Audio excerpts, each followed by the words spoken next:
Okay. Hello, everybody. Anybody who's just joining, just about to start in like 1 minute, and I will be able to get this cleaning at some start in like 1 minute. Okay. Okay. So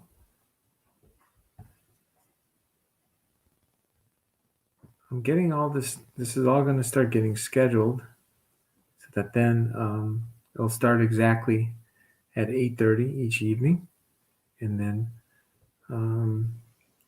once that kind of gets going, be able to go a little smoother, and hopefully people will get used to the schedule, and we can kind of take it from there.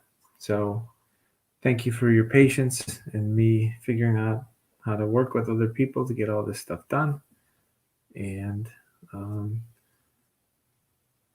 it's going to be a long process because we're only into day 11 of 365.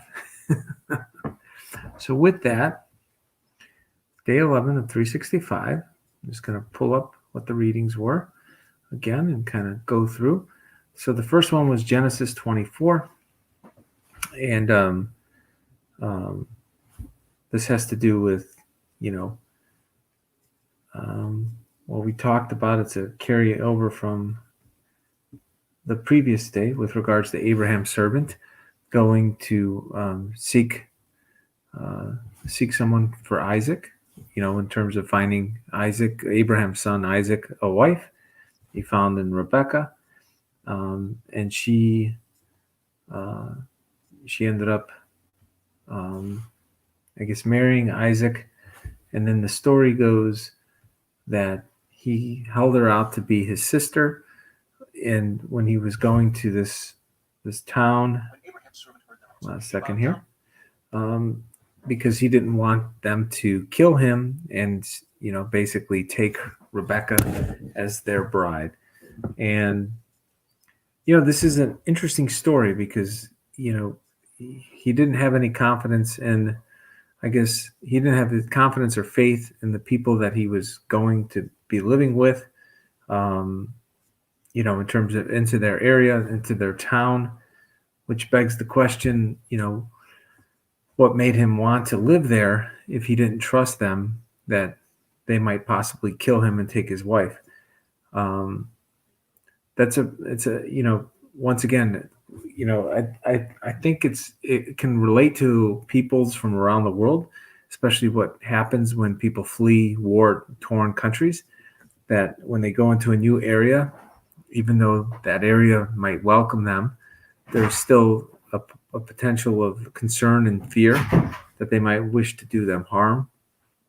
And so even though Abraham was incredibly successful and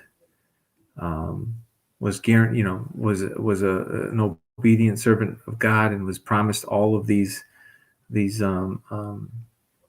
great things and having as many descendants as stars, that didn't change the fact that Abraham's son was concerned about his standing on his own, as his own person, and during this time. So it's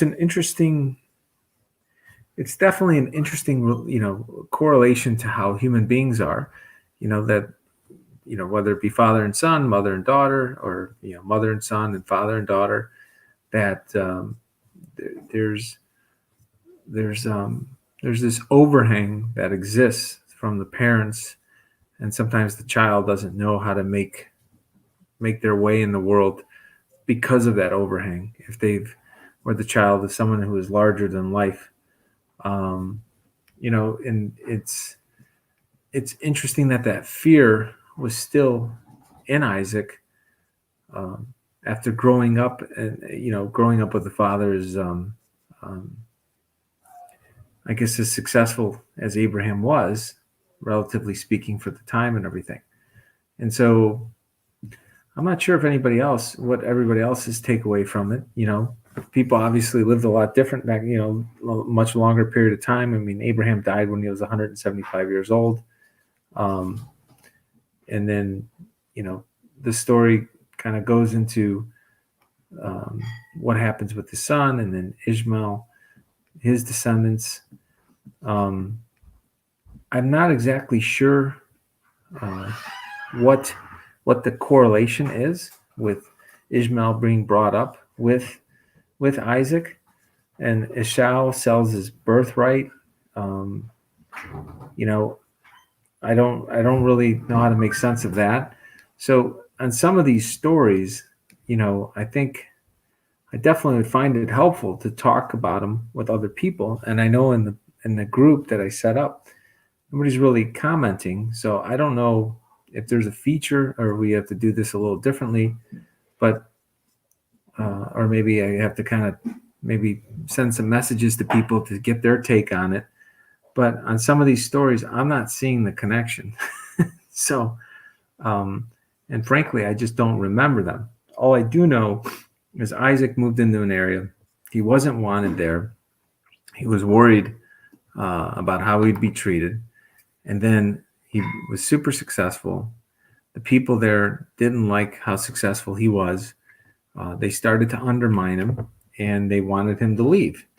And, there's something to be said with regards to people that are envious, right? Envy is one of the 7 deadly sins. And so people were definitely envious of his success. The question becomes, how does this, I guess, tie into the world at large? I think most Americans and most human beings, they don't have a problem with people having success if they're the ones that earned it.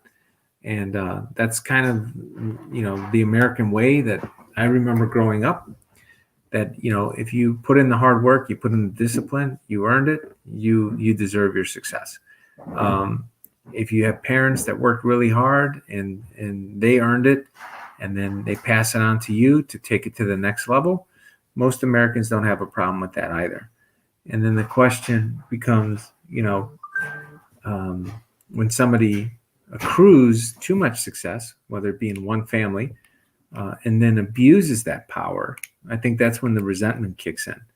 So the question is, was Isaac using, was Isaac abusing his power that he accrued over time? And, I don't really know. I can't tell from the story, but we look around in the world today.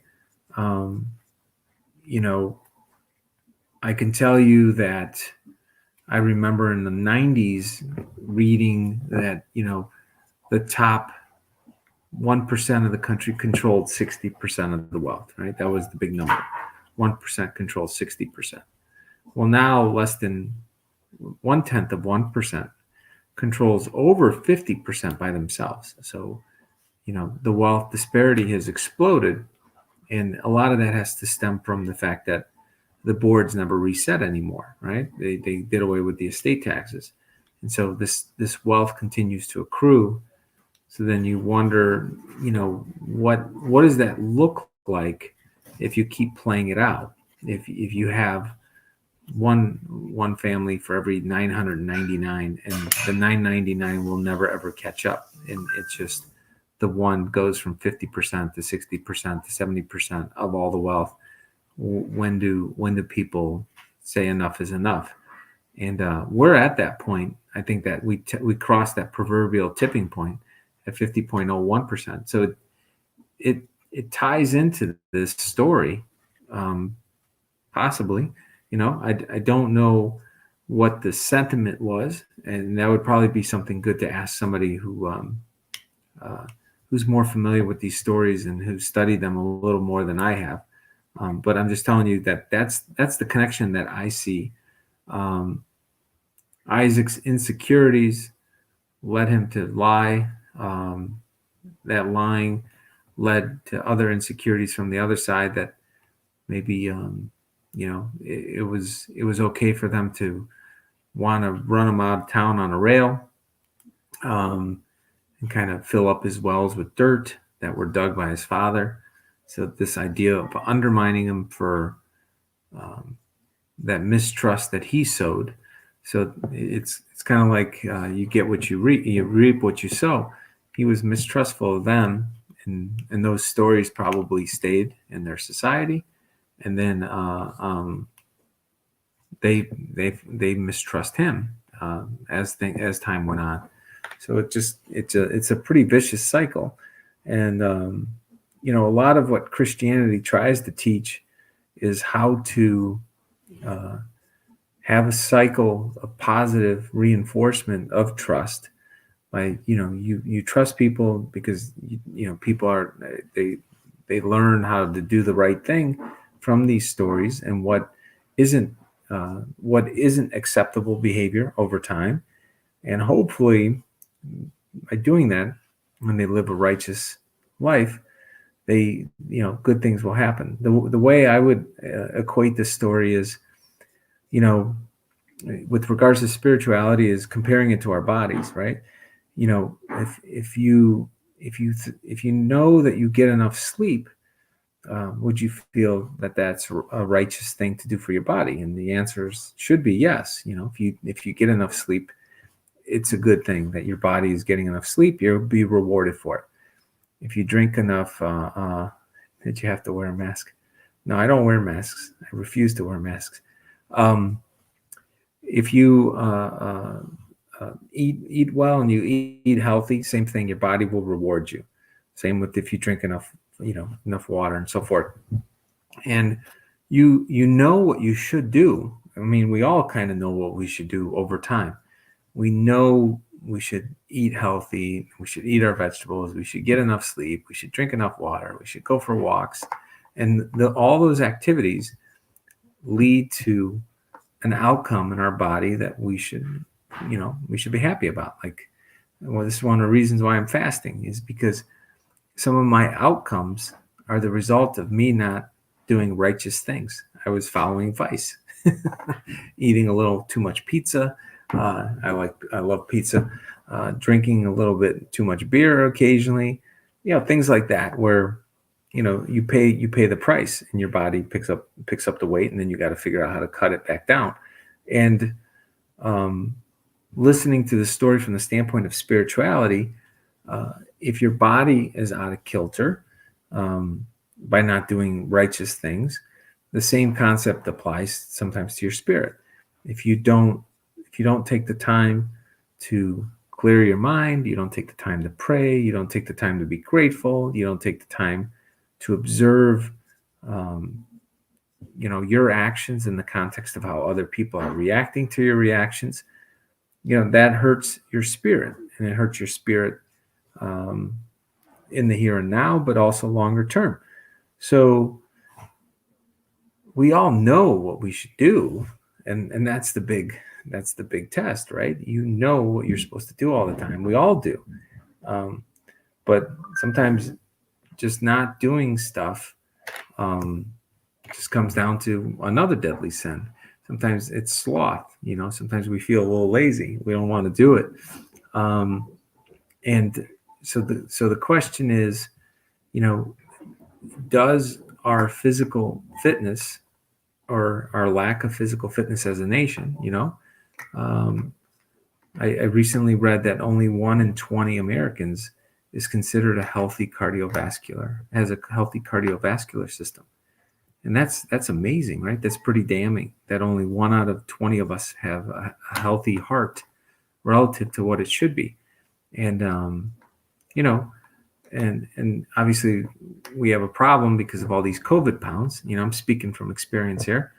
I picked up at least 15, 20 pounds in the past year because of this. And you can't help but think, does that impact your spirituality? And, and I think that it does. I would argue that it does impact your spirituality, which is why they made it easier for us to further ignore our spirituality by shutting down our churches, shutting down all the other places of worship in this country. Because if they know that our health is sliding and that we're gearing more toward vice, I drank a little more in the past year than I probably did the year before, then they know that they can break us down spiritually.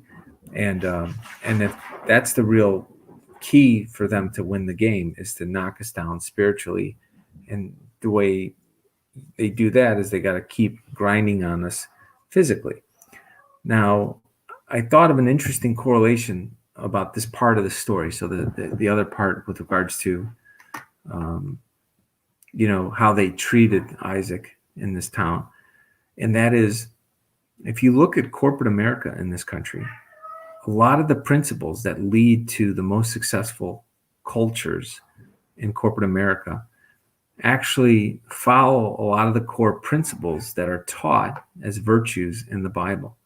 So it was an interesting observation. I never really thought about it that way before, but studying companies that are super successful and do really well in the marketplace, they create this culture. I don't want to say it's a cult, but sometimes there is this concept that people feel like a culture of a company can turn into a cult, where it's like they bounce people out if they don't match the culture, they don't match the value and the belief system. So in some respects, a culture of how things work in a company and how they're going to treat their employees, their suppliers, their customers, is all a reflection of their values and their beliefs. And if you think about religion in those terms, it's a value and belief system. Then these corporations that are super successful are doing that. They're setting their own culture based around what things matter most to them. So they're mimicking a lot of the teachings of the Bible. Now, what I find interesting about this whole process is corporate America, and in particular the mainstream media, while they celebrate corporations that create these quasi-religious cultures or religious experiences, they simultaneously go after people in society that are not part of that corporatism or that structure, and they vilify people that have different values and beliefs than their own. What they try to do is they try to say, well, you don't fit what our culture is in our corporate setting. So since you don't, and there's more of us and have more power than the rest of the people, we're going to use our power to buy off politicians and then force our values and our beliefs onto you in the public. Does that sound about right? It's an interesting thing, that their corporate America in the past few years has weaponized our Congress. So we support these companies that go and they buy off our Congress to treat anybody that has a differing view as somebody that needs to be destroyed, or something we need to be, as they say, they want to possibly round us up if you're conservative and have a different point of view. And it makes sense if they're the ones at the top of the power structure. If you believe that you're a semi-god or a demigod on earth as a CEO making $100 million, and the average person at your company is making 50, I don't know, 50 to 100,000, and you're making 500 to 2,000 times as much as them, then yes, you're going to think that you can do no wrong and that you are inherently righteous because of the power that you have over all these people that are in your supposed care. That's how these demented CEOs get. They get this thing called they become a megalomaniac, or I think in psychology it's called inflation. Their head just blows up, and they think that they're entitled to everything. And so I can't help but think that when this is I'm just kind of telling you what popped into my head at the very end of this as I was trying to make sense of how these things are weaved together. And the big takeaway for me is, what companies like Starbucks did, if you recall. They did all this garbage with regards to treating people that weren't minorities as less American or something. And I refuse to go to Starbucks. I always worry that company could be compromised by some other nation state where they have listening devices in every Starbucks. I have no idea. Or they monitor everybody's internet traffic. It's the third most visited place in America. It's a national security risk as far as I'm concerned, because it's concentrated under one corporate structure. They could be gathering information on everybody. They can have facial recognition software in there through the security cameras. For all I know, they know your habits. They know exactly where you are, from your geolocation data. Now that everybody's using their phone to purchase stuff at Starbucks, so then they know what time of the day you're where. It's a tremendous amount of power that can be accumulated on people. That's why I like to buy my coffee beans, roast them myself, and make them at home. It's one thing they don't know your habits, but you're at your house. Yeah, I try to mix up my schedule, but this whole concept that we give away and sign away so many of our rights because we have a failing government that doesn't protect our privacy and doesn't put these things in place to prevent this type of abuse. That I'm not saying it's occurring. The fact that the abuse can occur because of the way things are structured, because nobody calls into question the structure from the other side. It's one thing. It's always one-sided. It's like, what's best for Starbucks. There's nobody speaking and advocating on behalf of everybody else that could be worse off because of what Starbucks is doing. And so I just want to kind of point that out and how it ties into this story. They're using our religious texts to get ahead while simultaneously tearing down us for using our religious texts. Does that about sum it up?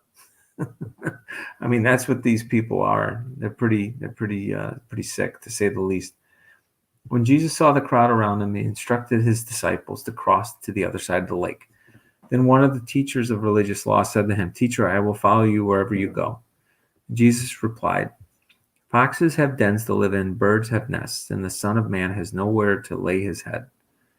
Another of his disciples said, "Lord, first let me return home and bury my father. Follow me now. Let the spiritually dead bury their own dead."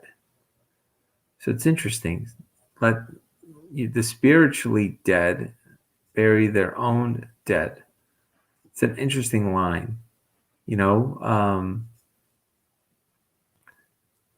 That, I guess, was he telling him he's spiritually dead if he goes back and buries his dad? I didn't know what to make of that one. Jesus got in a boat and started across the lake. Suddenly a fierce storm came across, almost breaking the boat, but Jesus was sleeping. The disciples woke him up and said, "Are you going to let us drown?" Jesus said, "Why are you afraid? You have so little faith." Then he got up and rebuked the waves and the wind, and suddenly there was a great calm. Then the disciples were amazed. "Who is this man? Even the winds and waves obey him." I guess if you're the Son of God, you could do whatever it is that you want. And, it's an interesting concept. If we're all children of God, in some respects, this whole concept, in terms of from a psychological perspective and philosophical perspective, if you believe that we are our own reality, right? Like we can create whatever reality we want in our mind, then we put ourselves into whatever situation we want to create. It's pretty simple. I know you might be, you might take a path where you created a situation that you no longer like. So you might not like the reality of that, what you've created. That's a different conversation. But the reality is every decision that you make leads to what you experience in the here and now. And so, I think I can't help but think it's a metaphor. It's like, who is this man? Even the winds and waves obey him. Well, you can create a situation where you can have things behave the way you want for yourself. Now, this goes back to, we all have that ability and we all have that power to do this, but it's beaten out of us, through all these different types of little micro scams, as I like to call them. And so we have to be aware that there's other people trying to tell you that you can't be that special. You don't deserve it. And they try to play the guilt game, and they try to play the addiction game. And true faith and true belief in Christianity, and if you spread the good word to other people, is We're all that special, always, and always have been and always will be. Uh, it's us that choose to pull away from the Father, and I guess you can say, to be that part of that, uh, I guess, the vine, where you're the branch that kind of tries to wither away from the rest of the tree. So it's something to think about, that um, we we set those circumstances the same way Jesus and his disciples set that circumstance on that boat. They chose to be there, and so you have the ability to um, um, you have the ability to create your own storm or your own calm in the storm. It's all up to you if you want to. So when Jesus arrived on the other side of the lake, the region of the Gadarenes, two men were possessed by demons. They came out of the tomb so violent that none of them could go through the area. They began screaming, "Why are you interfering with us, Son of God? Have you come to torture us before God's appointed time?" There happened to be a large herd of pigs feeding in the distance, so the demons begged, "If you can cast us out, send us into the herd of pigs." "All right, go," Jesus commanded them. All the demons came out of the men and entered the pigs, and they all plunged deep into the steep hillside into the lake and drowned. The herdsmen fled to a nearby town and told everybody. The entire town came out to meet Jesus, but they begged him to go away and leave them alone. So, um, I mean, that's I don't know what to tell you. Some of these things seem to be structured as riddles, right? I think they're kind of meant for you to think about, and not just ponder for an hour or ponder for minutes, but ponder possibly overnight when you're dreaming, or for days later. That these demons came out, they go into a herd of pigs, and then those pigs drown. So the question is, I mean, the image that pops into my mind when I read this story is, how many suicides among us in our lives, right? Because we all probably know at least one person or more that we've gone to a funeral where somebody committed suicide. And, there's times that I can't help but think that some of it's drugs or hallucinations, and other times maybe it's demons that want to take that soul and kill that life. And when you hear that story, if a demon can leave a body and go into a pig, what's to keep a demon from leaving one body, or leaving, coming out of the spirit world and possessing a person to want to have them kill themselves? And so it's tough. And I do believe that people that commit suicide, you damage your soul and you could possibly lose your soul. But I also believe in the power of prayer, that people that care about that soul, or people that don't even know that person, that pray for that soul, can in fact bring it back and save it. So that's just my own belief. I don't know the doctrine of the church on that whole issue. I have never really studied it thoroughly, but I do believe there's a concerted effort in the world today to try to harvest and collect souls. And there's a lot of tremendously evil people in the world that are in the business of trying to damage as many human beings as possible. And I don't think they're doing it just because they're gaining nothing from it. I think they're doing it on behalf of some type of evil force, or demons or devils or whatever you want to call it. And I think the two are definitely connected. "Oh Lord, why do you stand so far away? Why do you hide from me when I'm in trouble? The wicked arrogantly hunt down the poor." The wicked arrogantly hunt down the poor. Does that sound familiar? The wicked all around the world right now are hunting down the poor. They're criminalizing the poor, and then they create situations in which the poor can never get out of being poor by a lot of the policies all over the world. This isn't just a U.S. problem. They're doing this worldwide. "Let them be caught in the evil they plan for others, for they brag about their evil desires. They praise the greedy and curse the Lord." Wow, this is really powerful. This whole statement, this whole little stanza in Psalms number 10 I mean, that is it. Like right now, like going on in the world, they have no qualms about bragging about their evil desires, what they want, how they curse the Lord, how they stop people from being able to go to church, and they thumb their nose saying, we can do whatever we want, we control the power, we can rig elections, we can do whatever we want to keep dominion over you. And so it's pretty wild. The wicked are too proud to seek God. They seem to think that God is dead. Yet they succeed in everything they do. They do not see your punishment awaiting them. They sneer at their enemies. They think nothing bad will ever happen to us. We will be free of trouble forever. And once again, this is that God complex that some people develop, and they're trying to work on the science to try to live forever. And it's a really bizarre concept because, you definitely, if people are trying to live forever, then from my perspective, then they don't think we have a soul, and that this human form is just a temporary vessel for our soul or for our spirit.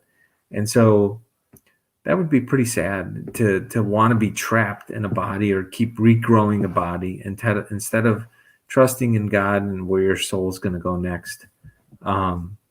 So all I could say is maybe they need to be prayed for, because it's very, very bizarre.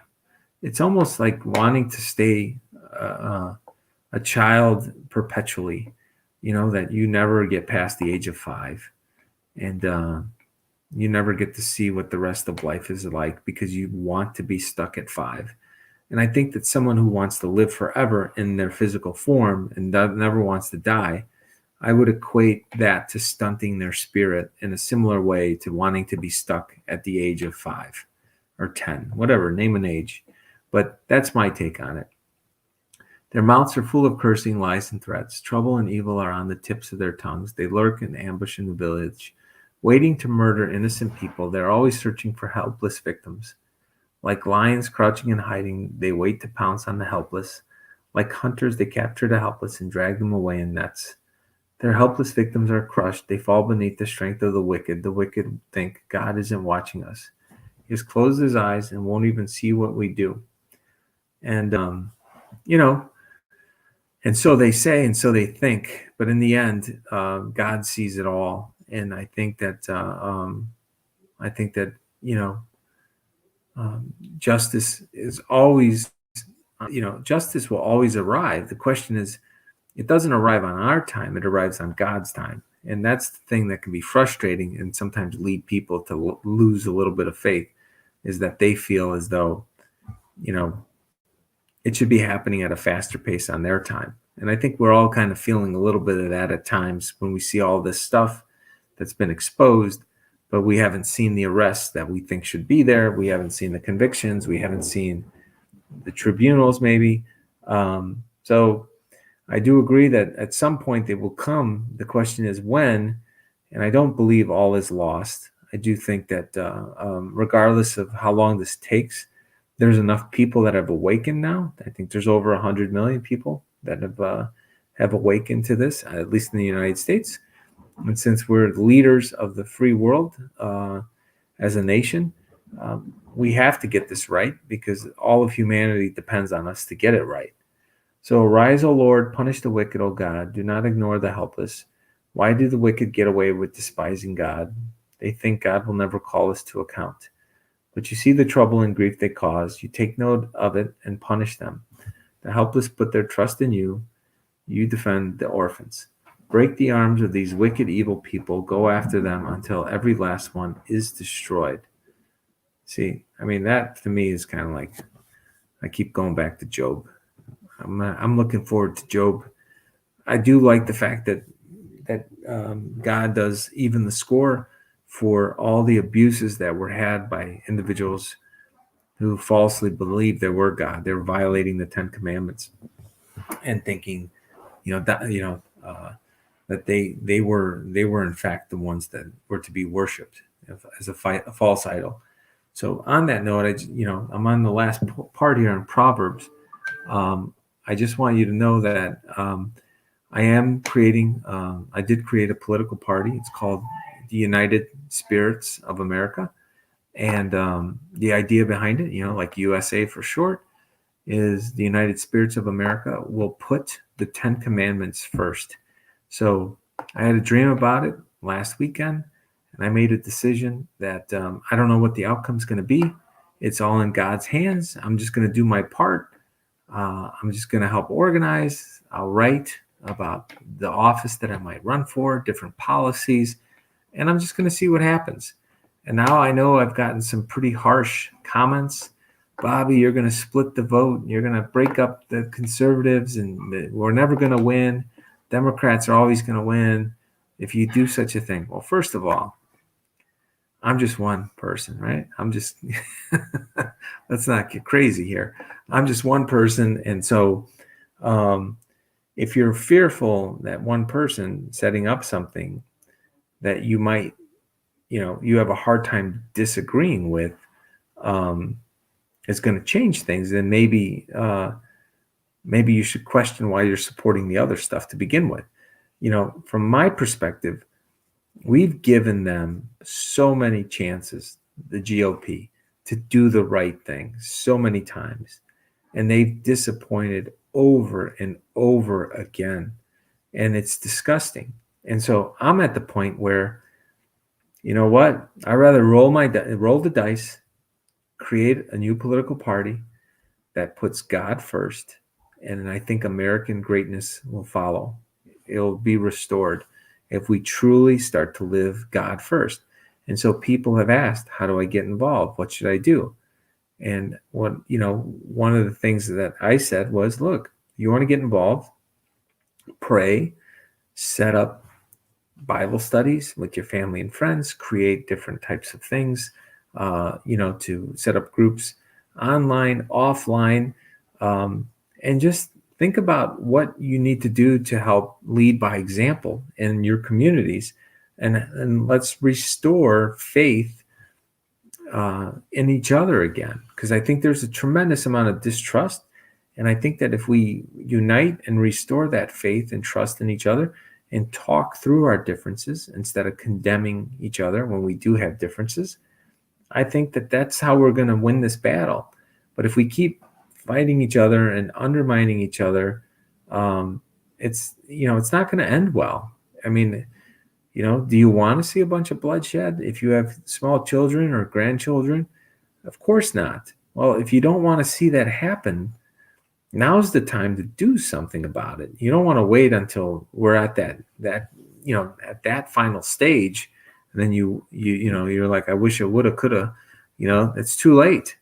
And so I think it's extremely important to think about it. And for me, it was, God asked me to do it this weekend. I was kind of, I don't want to say put off by it, but I wasn't too fond of it because, I have a lot of other stuff I'm doing. I got my job, I got my family, my company, and doing all this stuff. And it's a daunting task, to organize people and get people trained and build an organization, and it's tiring. It's a lot of work. so I think that this is one of the reasons why maybe I started fasting, because I'm like, okay, I have this extra weight. This extra weight tires me down. And I'm I'm doing that mathematics of weight loss and kind of explaining how much energy you pick up when you shed pounds over not just the immediate future, but the long term as well. And so I'm kind of describing that whole journey, on some other clips. And so this has been a really wild few months because got all these things all happening simultaneously. Working on, strengthening my spirituality. I'm working on being hopefully a little, better citizen. I'm trying to be a better dad. And it's kind of like everything all at once. And so anyways, that's why I'm like, well, if I'm doing this and I can notice the shift and changes, then, why not try to bring as many other people out of their slumber, because I think I was in a little bit of a slumber, not doing more than I was capable of doing and what I knew I was capable of. And I think we're all guilty of that. And so I'm hopeful that this maybe helps other people feel the same way and get more involved with taking more control of their life, because that's what God would want. He'd want you to take control of your life and make a difference in the world, not just for yourself, but for your family and friends and your community. And so with that, don't be don't be impressed with your own wisdom. This is a perfect ending. So even if you do all the right things and you're really smart and you go and study and you do all this stuff and you're like, wow, look at how good I am. Proverbs will tell you, don't be impressed with your own wisdom, which is it's a beautiful statement. Instead, fear the Lord and turn away from evil. Because sometimes if you think you're too smart for your own good, you start to take on vices that you shouldn't be taking on because you think you deserve it. And I think that's what happens to a lot of people that I've observed that are super successful. They start to think that their shit don't stink. And then they can just roughshod over other human beings and there's no consequences. And this Proverbs 3 really tells you that that's a bad idea. So it really hits it on the head. And then you will have the healing for your body and the strength for your bones. So, I think that's important. You should fear that wherever you're at is a temporary stay, and that if you don't do the right things to stay there, you will stumble and fall. But if you do the right thing and you don't abuse your power and you don't think too highly of yourself, that you have nothing else to learn from others, or you're not doing enough to contribute. You know, I think that if you don't do those things, I think that's when you start to become insular, and then you shut yourself off from everybody else. And I think that's the opposite of Christianity. I think that's a form of not just narcissism, but that's a form of communism / Satanism, is when you think you can cut yourself off from the rest of the world and you have no more growth because you already are all knowing in your own right. And I think that's my takeaway on this piece. So with that, thank you guys so much for listening. Can you figure out the app? I cannot figure out how to use it. Yeah, I'm trying to figure it out too. I'm going to try to see if I can find some YouTube videos on the app. So if anybody else figures it out, please type it in here. That'd be wonderful. Yeah, there's a lot of people are asking about the app. And so, I would say, hope in Christ. We all have a lot of wisdom, and there's so much wisdom that we can all pick up from just, number one, just reading the greatest book in the history of the world. The Bible shares so many insights that can relate to every aspect of the world. But it can be a riddle, and you gotta sit down and be patient with it, and don't be intimidated by how big the Bible is. Maybe get an app like the one that's free. You can get the Bible, the 1-year Bible that we're reading on the app by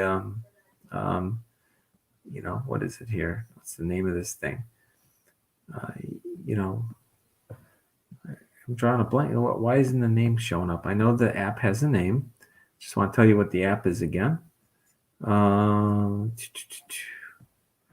YouVersion. But there's like 500 million downloads of this. You download that app, even if you don't want to carry around a big Bible, you can just have it read to you. You can read different versions of the Bible.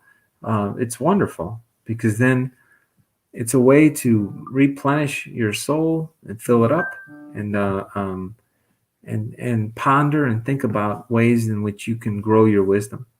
So, I think we all have that wisdom, and we just need to exercise it a little more, and then it comes out and shows itself. So, well, with that, thank you everybody for chiming in. God bless you. God bless your family and friends. May God continue to bless the greatest nation in the history of the world. And if we put God first, I do believe that we will find the peace that we feel we deserve and that we were used to having once upon a time in America. And I think we can return to that. So with that, have a wonderful evening. God bless.